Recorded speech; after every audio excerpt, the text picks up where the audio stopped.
we've got Shawn, he, him pronouns in Missouri, is an atheist, and it sounds like you're a little uncertain on kind of where you shake out on atheists and theists kind of having a relationship. So how are you, Shawn?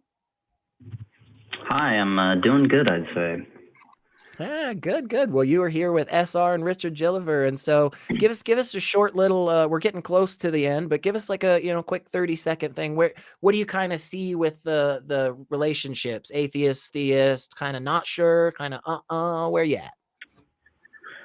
Right. I've gone kind of back and forth and changed a lot. I was raised very like Protestant Christian, and so thinking of like that kind of times, back then my answer would have been very different. I feel like I would have tried to proselytize to like any sort of atheist if I was in a relationship with one. And then as I've gotten older, I've kind of gotten away from that, and I deconstructed last summer, and now firm like atheist. And maybe because it was just like within this year or like last year, I guess, there's still a lot of like, I guess, kind of trauma that comes with that. And so while it depends on how much the other person like might want to press their religion onto me, I just found myself very kind of uncomfortable around people that I used to be comfortable around. And so while I know obviously relationships like that can work, and there are many people that do, right now, I just feel like if I was in a relationship like that, I wouldn't be comfortable. Yeah, I think, look, the thing is, everybody's got to work, as we talked about with the last caller. First and foremost, everybody's got to talk about their own comfort levels and be honest with themselves. This is one of those calls where I think advice varies greatly depending on, because my personal experience is pretty much the entire opposite to yours. I got married to someone who was, when I married them, they were a Catholic. But they weren't practicing. She was going to a Church of England church, and we got married in a Church of England church. She'd come from a Catholic background. Then they went on to be a Mormon.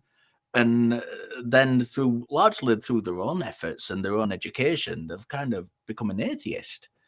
And so I had a very good relationship, and always have had a very good relationship, having a religious partner. So that's my experience. But but my experience is not everybody's experience. And this is what we've got to be kind of, I think, very kind of honest with ourselves in this community, because we can come out and we can say, well, it works for me, so it works for everybody.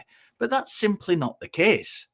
And, you as an individual, you have your own kind of experiences, and you have your own fears, and you've got your own way of looking at the world. And for you, it might not work. And nobody can sit here and say relationships are perfect between religious people and non-religious people in every circumstance, because they're not. Because relationships between two atheists aren't perfect in every circumstance.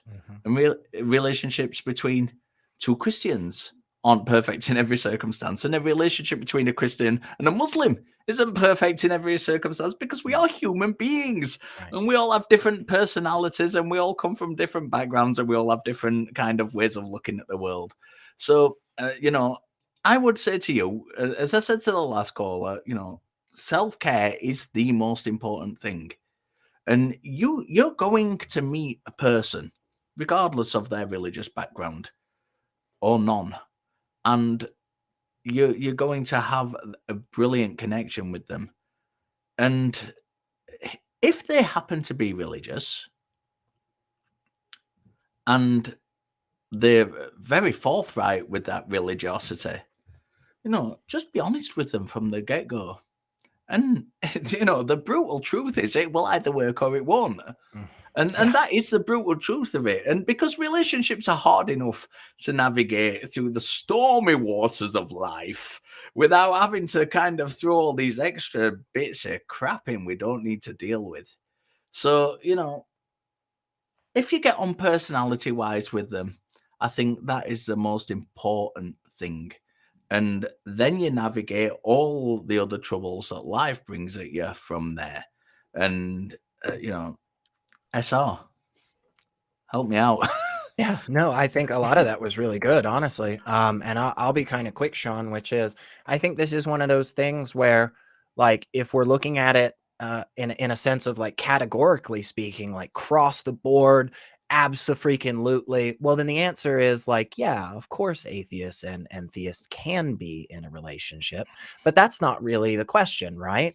What's the most important question is whether or not you, as an atheist or a theist, can be in a relationship with an atheist or theist that is this person or these people, right? There's polyamory, monogamy, whatever you do, no worries. But it's like it comes down to, at the end of the day, those conversations with yourself when you're sitting at, home alone on the toilet or something, right? And you're like, gosh, do I really want somebody? Do I really want to be with somebody who this or that? Or, how would I feel if my partner was X or Y, right? Like, what are my, and at the end of the day, man, it's okay, whatever shakes out, honestly. If at the end of the day, you're somebody who says, I really just don't think I could be in a relationship with somebody who believes in ghosts, right? That's okay, right? Just don't be a dick about it, right? Like, just don't be such a jerk to people all the time, right? If you are comfortable with it, if you are comfortable with being in a relationship with somebody who's a believer, well, kind of like those experiences you were talking about where you were constantly like pushing on to the non-believer and stuff in those relationships, well, maybe don't let that happen, right? Because that's not fun, and that kind of just makes everybody have a miserable time. So definitely it's okay for you to have a different preference than somebody else on this. There really isn't a right or wrong on this, just like all relationships. At the end of the day, it's a partnership between the people involved, and those people have to come together and talk about things and come to compromises. And that takes work, and that's why a lot of times relationships don't end up working, because it just takes effort, and the question always is, how much effort do you want to put in, right? If you don't like the job that you're doing, leave your job, right? If you don't like the relationship you're in, leave the relationship. But if you like it and you think there are ways you can work on it and improve a little bit over time, give a little, get a little, fuck yeah, keep it going, man. Because there's nothing out there written in the fabric of the universe that says this is not possible, this is bad or anything. You get to decide that stuff for yourself. So, and if you're happy and you're comfortable, if you go out and you meet somebody and they are just, super freaking hot and you love everything about them and you're like, oh my God, I can't stand not being with this person. And you come to find out that, hey, they're a Muslim. So what? If you guys can still work together and you love each other and you're looking out for each other, that's what matters. So I think that's about all my thoughts, Shawn. If you got anything else to shout back to us, shout it real quick and we'll move on. So Yeah, I think that's all really good stuff. I would agree with like all of it.